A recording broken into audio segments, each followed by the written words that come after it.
Hello നമസ്കാരം, എല്ലാവർക്കും ജാഷി വയനാട് സ്റ്റോറീസിലേക്ക് ഹൃദയപൂർവ്വം സ്വാഗതം. കേൾക്കൂ കേട്ടുകൊണ്ടേയിരിക്കും ഞാനും നിങ്ങളും നമ്മുടെ കഥകളും. നമ്മളിപ്പോൾ കേട്ടുകൊണ്ടിരിക്കുന്നത് വർഷമേഘങ്ങളെ കാത്തിരുന്നവർ എന്ന നോവലിൻ്റെ 4-ാമത്തെ അധ്യായമാണ്. എല്ലാവർക്കും ഒരിക്കൽ കൂടി നോവലിലേക്ക് സ്വാഗതം. പോകാം, താൻ തന്നെയാണ് പറഞ്ഞത്. എങ്ങോട്ടേക്ക്? മറുചോദ്യമുണ്ടായി. എങ്ങോട്ടെങ്കിലും. മുഖത്ത് ഗൗരവം അകത്തുനിന്ന് ഉതിർന്നു വീണ പൊട്ടിച്ചിരികളിൽ അലിഞ്ഞില്ലാതായി. നഗരത്തിലേക്കുള്ള ബസ്സിലിരിക്കുമ്പോൾ അതുവരെ ഉണ്ടായിരുന്ന മനസ്സിൻ്റെ ഉത്സാഹം നഷ്ടമായി.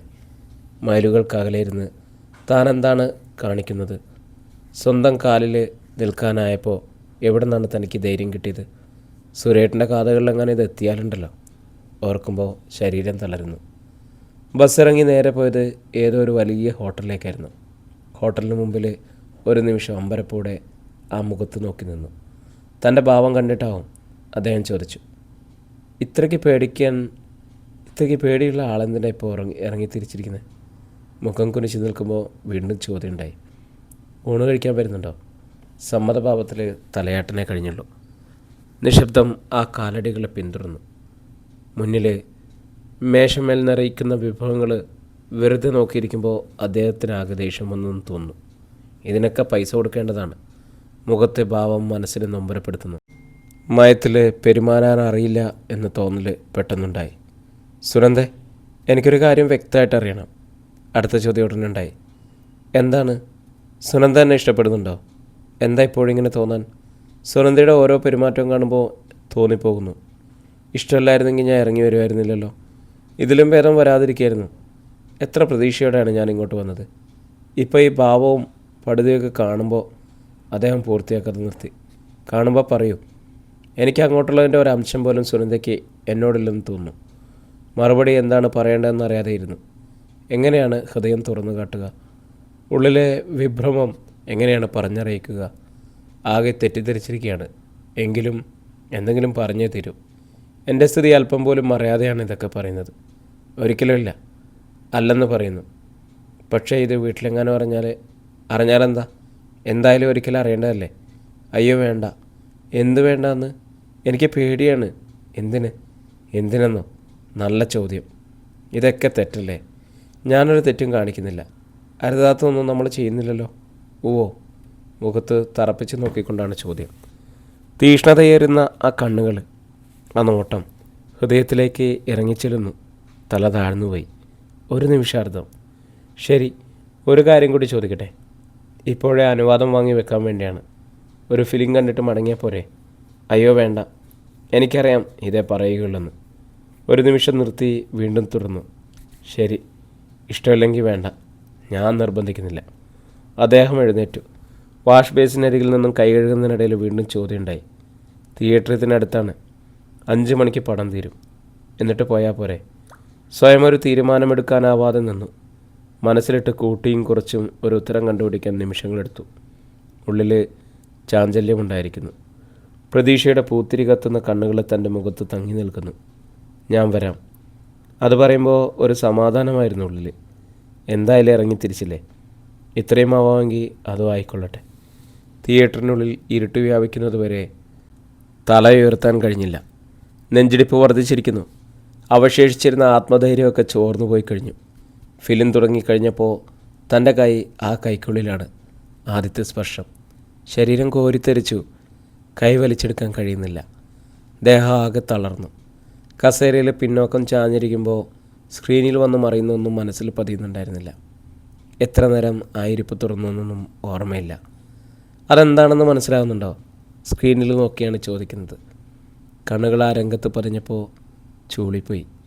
വല്ലാത്തൊരു രംഗമായിരുന്നു. അദ്ദേഹം തൻ്റെ മുഖത്ത് തന്നെ നോക്കിയാണ് ഇരിക്കുന്നത്. സ്വയം അറിയാതെ തല താഴ്ന്നു. ചോദ്യത്തിന് മറുപടി കിട്ടിയില്ല. മൗനം പൂണ്ടിരുന്നതേയുള്ളൂ. ചുണ്ടുകൾ കാതുകൾക്കടുത്തിലാണ്. ആ നിശ്വാസം കവിളത്ത് തട്ടുന്നു. മനസ്സിലായില്ലെങ്കിൽ പറഞ്ഞു തരാം. സ്വരം കാതുകളിലേക്ക് ഇഴഞ്ഞെത്തുന്നു. ഞാൻ അത്ര കൊച്ചുകുട്ടിയൊന്നുമല്ല. ചിലതൊക്കെ എനിക്ക് മനസ്സിലാവും. നാവിൽ കുസൃതി ഉണർന്നു. കൊച്ചുകുട്ടിയൊന്നുമല്ലെന്ന് ഏത് പൊട്ടനും പറയും. ആ വാക്കുകളിൽ അന്തർഭവിച്ചിരുന്ന അർത്ഥം പിടികിട്ടാൻ നിമിഷങ്ങളെടുത്തു. ഉൾക്കുളിരുണ്ടായിട്ടും ചുണ്ടുകൾ മൗനം കാത്തു. പിണങ്ങിയോ? നാവനക്കാൻ കഴിയുന്നില്ല. ഇത്ര തൊട്ടാവാടിയാണെന്ന് കരുതിയിരുന്നില്ല. കവിളിൽ ഒരുമിത്തുടങ്ങിയ ചുണ്ടുകൾ ശരീരത്തിന് ഭാരക്കുറവ് സംഭവിച്ചിരിക്കുന്നത് പോലെ. നോക്കൂ, വേണ്ട. വാക്കുകൾ പുറത്തേക്ക് തെറിച്ചു വീണെങ്കിലും അവയ്ക്ക് ജീവനില്ലെന്ന് തോന്നി. എന്ത് വേണ്ടെന്ന്? വീണ്ടും പഴയപടിയായി. കവിളത്ത് ചുണ്ടുകൾ ഇഴഞ്ഞു തുടങ്ങിയിരിക്കുന്നു. ചുറ്റുപാടും ശ്രദ്ധിച്ചു. ഏറ്റവും പിന്നിലാണ് ഇരിക്കുന്നത്. പിറകിലാരും കാണുന്നില്ലെങ്കിലും ഇരുവശത്തും ഇരിക്കുന്നവർ ശ്രദ്ധിക്കുന്നുണ്ടാവും. അത് വിലക്കിയിട്ടും പിൻവാങ്ങുന്ന ലക്ഷണമില്ല. അവസാനം പതുക്കെ ആ മുഖം തള്ളി മാറ്റി. സിനിമ കാണാനല്ലേ ഇങ്ങോട്ട് പോകുന്നത്? ഞാനിത് 2 തവണ കണ്ടതാണ്. മറുപടി കേട്ടപ്പോൾ ചിരി പൊട്ടി.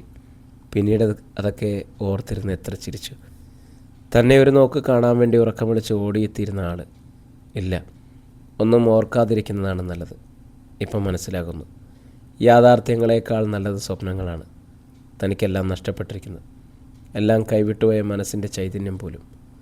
അധ്യായം 9. വർഷങ്ങൾ 2 കടന്നുപോയി. ഓരോ അവധിക്കും ചേട്ടൻ വന്ന് കൂട്ടിക്കൊണ്ടുപോകുന്ന പതിവ് നിർത്തി. നാട്ടിലേക്ക് പോകുന്ന മറ്റ് ടീച്ചേഴ്സിൻ്റെ കൂട്ടത്തിൽ ചെല്ലാനുള്ള സ്വാതന്ത്ര്യം കിട്ടി. ട്രെയിനിലെ യാത്ര ഒഴിവാക്കണമെന്ന് കർശനമായ താക്കീതുണ്ടായിരുന്നു. അനുവദിച്ച് കിട്ടിയ സ്വാതന്ത്ര്യം ശരിക്കും മുതലെടുത്തു. എറണാകുളം വരെയുള്ള ഏതെങ്കിലും ബസ്സിൽ ചെന്ന് കഴിഞ്ഞാൽ അവിടെ അദ്ദേഹം കാത്തു നിൽക്കുന്നുണ്ടായിരുന്നു. അപ്പോൾ തന്നെ നാട്ടിലേക്കുള്ള ഏതെങ്കിലും ബസ്സിന് ഇരുവർക്കും സീറ്റ് റിസർവ് ചെയ്തിരിക്കും. പിന്നീടുള്ള യാത്ര ഒന്നിച്ചൊരു സീറ്റിൽ പരസ്പരം തൊട്ടുരുമിയിരുന്നാണ് മണിക്കൂറുകളും നിമിഷങ്ങളാക്കുക. ഓരോ പ്രാവശ്യവും വീട്ടിൽ ചെന്ന് കയറുമ്പോൾ യാത്ര സുഖമായിരുന്നോ, ഒപ്പം ആരൊക്കെ ഉണ്ടായിരുന്നു എന്ന് തുടങ്ങിയ ചോദ്യങ്ങൾക്ക് നല്ല മറുപടികൾ തിരഞ്ഞു വച്ചിരിക്കും. 100 കള്ളം പറയേണ്ടി വന്നപ്പോഴേക്ക് ആത്മാവ് തേങ്ങിയിരുന്നു. ഇതിനിടെ അദ്ദേഹത്തിന് നാട്ടിലേക്ക് ട്രാൻസ്ഫർ കിട്ടി. വീട്ടിൽ നിന്നും കുറച്ച് അകലെയായിരുന്നതുകൊണ്ട് ഓഫീസിന് താഴെ തന്നെയുള്ള ലോഡ്ജിലായിരുന്നു താമസമെന്ന് എഴുതി അറിയിച്ചു. ഒരു കത്തിൽ, ഞാൻ ചെറിയൊരു വീട് ഓഫീസിനടുത്ത് വാടകയ്ക്കെടുത്തു. താമസമായിട്ടില്ല, കുടുംബസമേതം കുടിയേറി പറക്കാനാണ് തീരുമാനം. ഭവതി എന്തു പറയുന്നു? ഈ കൊച്ചു മേൽക്കൂരയ്ക്ക് താഴെ ഒരു സാമ്രാജ്യം ഒരുക്കിക്കഴിഞ്ഞു. ഏത് നിമിഷവും എൻ്റെ ചക്രവർത്തിനിക്ക് കടന്നു വരാം. തുറന്നു പറയട്ടെ, ഇനി അല്പം പോലും കാത്തിരിക്കാൻ വയ്യ. ആ കത്തും കൈ പിടിച്ച് മണിക്കൂറുകളോളം ഇരുന്നു. കുറേ നാളായി പറയാൻ തുടങ്ങിയിട്ട് ഇങ്ങനെ മുന്നോട്ട് പോകാൻ പറ്റില്ലെന്ന്. അന്നൊന്നും വ്യക്തമായൊരു മറുപടി പറയാൻ കഴിഞ്ഞില്ല. ഒന്ന് മാത്രം മനസ്സിൽ ഉറപ്പിച്ചു. വേർപെടുത്താനാവാത്ത വിധം മനസ്സുകൾ പരസ്പരം ഇഴകിച്ചേർന്നിരിക്കുന്നു. ഇനി പിന്മാറുന്ന പ്രശ്നമില്ല. ആ റംസാൻ അവധിക്ക് കോഴിക്കോട്ട് നിന്നും എറണാകുളത്തേക്ക് പുറപ്പെട്ടു. നാട്ടിൽ നിന്നും എറണാകുളത്തേക്ക് വന്ന് വെയിറ്റ് ചെയ്യാമെന്ന് പ്രത്യേകം എഴുതിയിരുന്നു. നേരിൽ കണ്ട് എന്തൊക്കെയോ സംസാരിക്കാനുണ്ടെന്ന് സൂചിപ്പിച്ചിരുന്നു. ബസ് സ്റ്റാൻഡിൽ ഇറങ്ങിയപ്പോൾ അദ്ദേഹത്തെ കണ്ടു. ക്യാൻറ്റീനിൻ്റെ തൊട്ടടുത്തിരുന്ന് ചൂട് കാപ്പി ഊതി കുടിക്കുമ്പോൾ താൻ ചോദിച്ചു, എപ്പോഴെത്തി? രാവിലെയോ? ഇതുവരെ എവിടെ തങ്ങി? ലൂസിയയിൽ മുറിയെടുത്തു. കുറേ നേരം കിടന്നുറങ്ങി. പിന്നെ സിനിമ കണ്ടു. സംസാരം അവിടെ മുറിഞ്ഞു. എന്താണ് സംസാരിക്കാനുള്ളതെന്ന് ചോദിക്കാൻ മനസ്സ് ഭയന്നു. എന്താണ് പറയാൻ തുടങ്ങുന്നതെന്ന് പറയാതെ തന്നെ ഊഹിക്കാൻ കഴിയുമായിരുന്നു. ക്ഷമയുടെ നെല്ലിപ്പഴി കണ്ടു കഴിഞ്ഞുവെന്ന് എഴുതിയിരുന്നു. കഴിഞ്ഞ കത്തിലാണത്. ഇന്ന് തന്നെ പുറപ്പെടുമെന്ന് വീട്ടിലേക്ക് എഴുതിയോ? പെട്ടെന്നായിരുന്ന ചോദ്യം. ഇല്ലല്ലോ, ഒന്നും ഓർക്കാതെയാണ് പറഞ്ഞത്. ആ കണ്ണുകളുടെ ഭാവം പെട്ടെന്ന് തിരിച്ചറിയാൻ കഴിഞ്ഞില്ല. നാളെ ഈ നേരത്ത് പോയാൽ പോരെ? അടുത്ത ചോദ്യം. ആ വാക്കുകൾ ഓരോന്നും മനസ്സിൽ വ്യക്തമായി പതിഞ്ഞപ്പോൾ ഉള്ളം നാടി. ഈശ്വര, ഈ നിമിഷം ഇതുവരെ ഉണ്ടാക്കാത്ത പ്രതിസന്ധിയാണ് നേരിട്ടിരിക്കുന്നത്. ഒരു ദിവസം കഴിഞ്ഞ് താൻ എന്ത് മുഖംമൂടി മണിഞ്ഞാണ് വീട്ടിലേക്ക് കയറി ചെല്ലുക? ഇല്ല, എനിക്കിതുവരെ പോകണം. വാക്കുകൾ വിറയാർന്നിരുന്നു. കുറേ നേരം ഒരക്ഷരം മറുപടി പറഞ്ഞില്ല. മുഖത്ത് തങ്ങി നിന്ന നോട്ടം രൂക്ഷമാവുന്നറിഞ്ഞു. കാപ്പിയുടെ പൈസയും കൊടുത്ത് മുന്നോട്ട് നടക്കുമ്പോൾ ആ കാലടികൾ പിന്തുടർന്നു. അല്പം കഴിഞ്ഞപ്പോൾ മുന്നിൽ നടന്നു നീങ്ങിയ ആൾ പെട്ടെന്ന് തനിക്കെതിരെ തിരിഞ്ഞു നിന്നു. ഇന്ന് തന്നെ പോകണം, നിർബന്ധമാണല്ലേ? ആ കണ്ണുകൾ ഇരുട്ടിൽ തിളങ്ങുന്നത് കണ്ടു. മറുപടിക്കായി വാക്കുകൾ തിരഞ്ഞു പിടിക്കുമ്പോൾ അദ്ദേഹം മുന്നോട്ട് നടന്നു. നേരെ പോയത് കൗണ്ടറിൻ്റെ അരികിലേക്കാണ്. ഇരുട്ടിൻ്റെ കോണിൽ തൂണും ചാരി നിശ്ചിതമായി നിന്നപ്പോൾ അരികിലേക്ക് വന്നു. 3 മണിക്കുള്ള എക്സ്പ്രസ്സിൽ സീറ്റ് റിസർവ് ചെയ്തിട്ടുണ്ട്. അതോ അതിന് മുമ്പ് പോകണോ? എങ്കിൽ ട്രെയിനുണ്ട്. വാക്കുകളിൽ അമർഷം കത്തിയിരുന്ന് അറിഞ്ഞു. എന്തെങ്കിലും മറുപടി പറഞ്ഞാൽ ആളിക്കത്തുന്ന തീയിൽ എണ്ണ പടർത്താനേ കഴിയുള്ളൂ. നിമിഷങ്ങൾ ഇഴഞ്ഞിഴഞ്ഞ് നീങ്ങുന്നു. പരസ്പരം ഒന്നും പറയാതെ ആ നിൽപ്പ് തുടർന്നു. ഇടയ്ക്ക് കൈയുയർത്തി വാച്ചിലേക്ക് നോക്കുന്നത് കണ്ടു. പിന്നീട് തിരിഞ്ഞു ചോദിച്ചു, എത്ര നേരം ഇങ്ങനെ നിൽക്കാനാണ് പാവം? ഇനിയും 4 മണിക്കൂറുണ്ട്. റൂമിലേക്ക് വരുന്നുണ്ടോ? ആ കണ്ണുകളിൽ നിഴലിട്ടിരിക്കുന്ന ഭാവം എന്താണെന്ന് നോക്കാതെ തന്നെ അറിയാം. ഈ ദേഷ്യം തീരണമെങ്കിൽ കൂടെ മുറിയിലേക്ക് ചെല്ലണം. ഇരുവരും തനിച്ചാകുമ്പോൾ കൂടെ ചെല്ലുന്നത് ഇന്ന് തന്നെ നാട്ടിലേക്ക് പോവാതിരിക്കുന്നതും തമ്മിൽ എന്താണ് വ്യത്യാസം? ആ നോട്ടത്തിന് മുൻപിൽ തളർന്നു വീഴുമെന്ന് തോന്നിയപ്പോൾ സ്വയം അറിയാതെ തൂണിലേക്ക് ചാരി. ചലനമറ്റ് നിൽക്കുമ്പോൾ പറയുന്നത് കേട്ടു. മനുഷ്യൻ്റെ ക്ഷമ പരീക്ഷിക്കുന്നതിന് അതിരുണ്ട്. വീട്ടുകാരിപ്പോൾ കൊട്ടും കുരുവയും കല്യാണം നടത്തിത്തരുമെന്ന് പറഞ്ഞിരിക്കുകയായിരിക്കും അല്ലേ? ആ വാക്കുകൾ ഉള്ളിൽ തറഞ്ഞു. കണ്ണുകൾ നിറഞ്ഞൊഴുകി.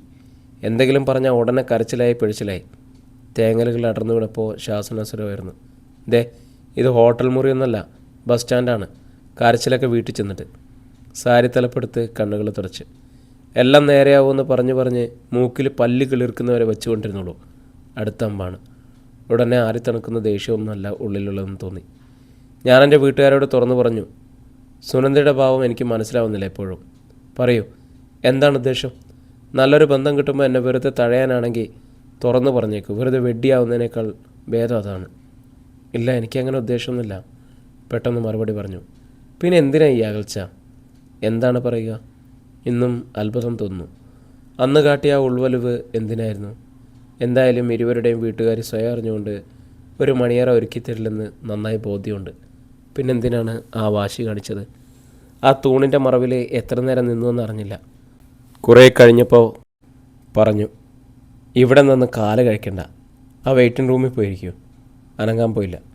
പറഞ്ഞാൽ അനുസരിക്കില്ല അല്ലേ? പോയിരിക്കൂ. ഞാൻ ആ റൂം വെക്കറ്റ് ചെയ്തിട്ടില്ല. താൻ വെയിറ്റിംഗ് റൂമിലേക്ക് പോയിരിക്കുന്നവരെ അവിടെ തന്നെ നോക്കി നിന്നിട്ട് പിന്നീട് ആൾ അപ്രത്യക്ഷനായി. മണിക്കൂറുകൾ ഇഴിഞ്ഞു നീങ്ങിയപ്പോഴാണ് തിരിച്ചെത്തിയത്.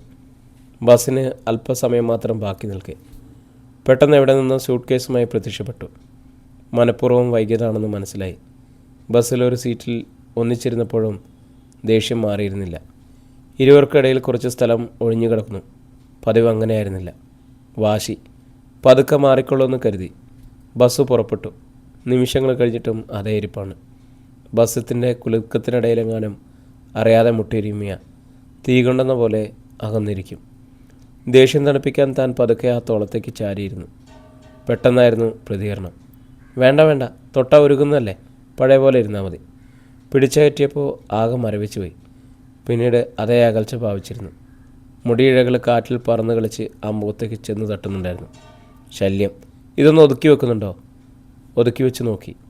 കാറ്റുകൊണ്ട് കുസൃതി കാണിക്കാൻ തുടങ്ങി. ബാഗിലിരുന്ന് സ്കാർഫ് എടുത്ത് തല മൂടിക്കെട്ടി കമ്പിഴകളിൽ തലചായ്ച്ചിരുന്നു. ആലപ്പുഴ എത്തുന്നവരെ ആ മൗനം നീണ്ടു നിന്നു.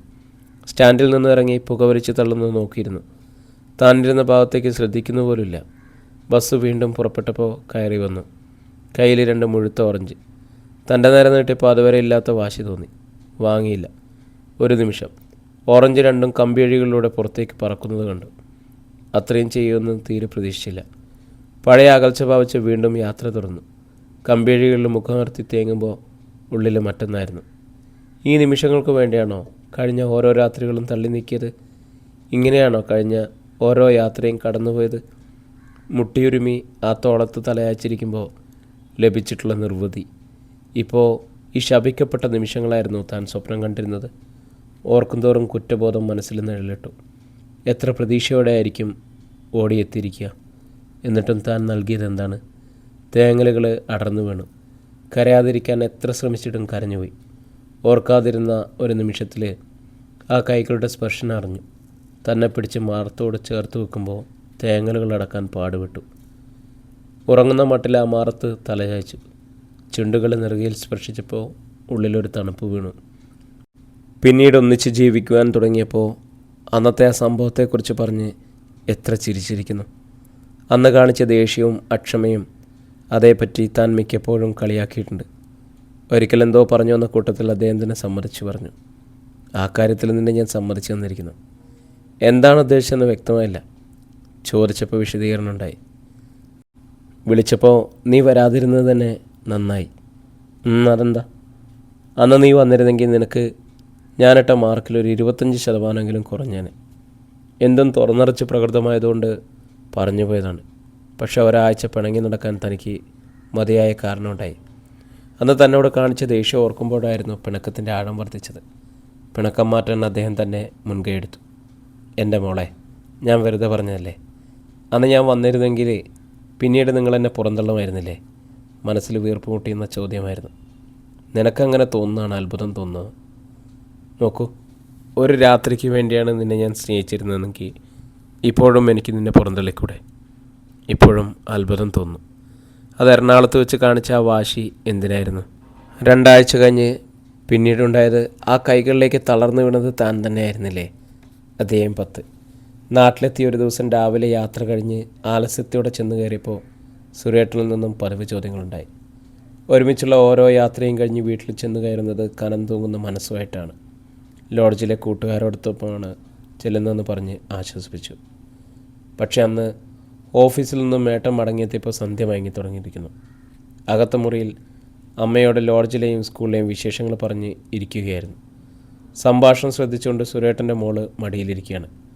കനത്ത കാലടികളുമായിട്ടാണ് സുരേട്ടൻ മുറിയിലേക്ക് കടന്നു വന്നത്. മുഖഭാവം കണ്ടപ്പോൾ ഞെട്ടിപ്പിടഞ്ഞെഴുന്നേറ്റു. അതുവരെ ഒരിക്കലും കണ്ടിട്ടില്ലാത്ത മുഖഭാവം, ജ്വലിക്കുന്ന കണ്ണുകളിൽ നിന്നും അഗ്നി പറക്കുന്നുണ്ടായിരുന്നെന്ന് തോന്നി. ആരായിരുന്നു നിൻ്റെ കൂടെ ബസ്സിലുണ്ടായിരുന്നത്? ഈശ്വര, ഏട്ടൻ അറിഞ്ഞിരിക്കുന്നു. പറയടി, ആരായിരുന്നു? തൊട്ടരികിൽ ഏട്ടൻ വന്നു നിന്നപ്പോൾ കിളികളെ വിറച്ചു. ആ നിമിഷം നീ പറയില്ലേ? മുടിക്ക് കുത്തിപ്പിടിച്ചുകൊണ്ടായിരുന്നു അടുത്ത ചോദ്യം. അമ്മ സ്തംഭിച്ചു നിന്നു. ശബ്ദം കേട്ട് അടുക്കളയിലുണ്ടായിരുന്ന ചേട്ടത്തിയമ്മ മുറിയിലെത്തി. നാവ് തൊണ്ടക്കുഴിയിലെത്തിയിരിക്കുന്നു. മുഖമടച്ചൊരു അടി വീണു. അപ്രതീക്ഷിതമായിരുന്നുകൊണ്ട് ആകെ തരിച്ചുപോയി. മോളുറക്കെ നിലവിളിച്ചു. എടാ, നീ എന്തായി കാണിക്കുന്നത്? അമ്മയാണ്. മോളുടെ ചരിത്രം നിങ്ങൾക്കറിയണോ? കോഴിക്കോട്ട് മുഴുവൻ പാട്ടായി കഴിഞ്ഞു. തിരിഞ്ഞ് തന്നോടായി. ആരാടി ഈ സലീം?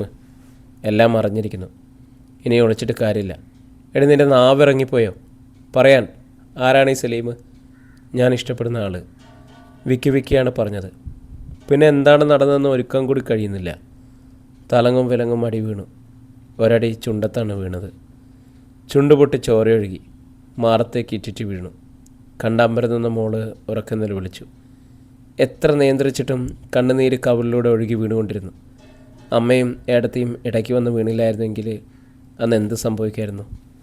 ദേഷ്യത്തോടെയാണ് ചേട്ടൻ ഇറങ്ങിപ്പോയത്. കട്ടിൽ വീണ് പൊട്ടിക്കരഞ്ഞു.